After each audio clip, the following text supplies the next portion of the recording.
ቀጥሎ ያለው አንቲ ውእቱ መሶበ ወርቅ ንጹሕ እንተ ውስቴታ መናህቡ ህብስት ዘወረደ እምሰማያት ወሀበ ሕይወት ለኩሉ ዓለም የሚለው ነው። ይሄ የእሑድ ውዳሴ ማርያም የምንጸልየው ላይ ያለ ነው። የእሑድ ውዳሴ ማርያም ላይ ቅዱስ ኤፍሬም ከተናገረው የተወሰደ ነው። በቅዱስ ያሬድ ዜማ ተቃኝቷል።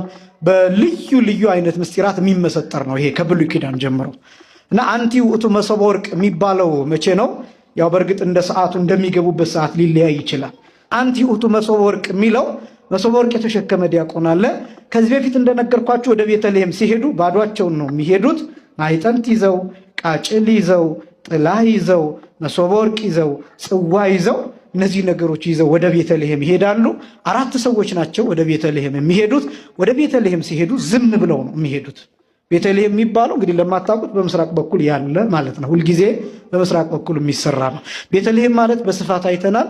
የእንጀራ ቤት ማለት ነው። ቤተ ህብስት ማለት ነው። የህብስት ቤት ማለት ነው። ስለዚህ ቤተ ህብስት የጌታችን መጸነስ የሚነገርበት የእረኞቹ ምስጋና የሚታሰብበትም ጭምር ነው እና ሲሄዱ ዝም ብለው ይሄዳሉ። ባዷቸውን ይሄዳሉ። ከቤተልሔሙ ሲመለሱ ግን አንደኛ እየተናገሩ ይመጣሉ፣ ሁለተኛ ይዘው ይመጣሉ።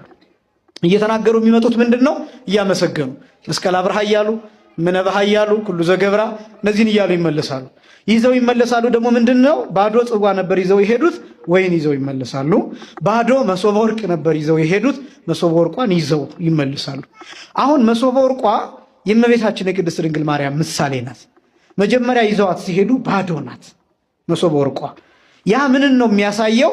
እመቤታችን ያልተገኘችበት ያልነበረችበት ዘመን ግን ስለሷ ትንቢት የተነገረበት ዘመን ነው።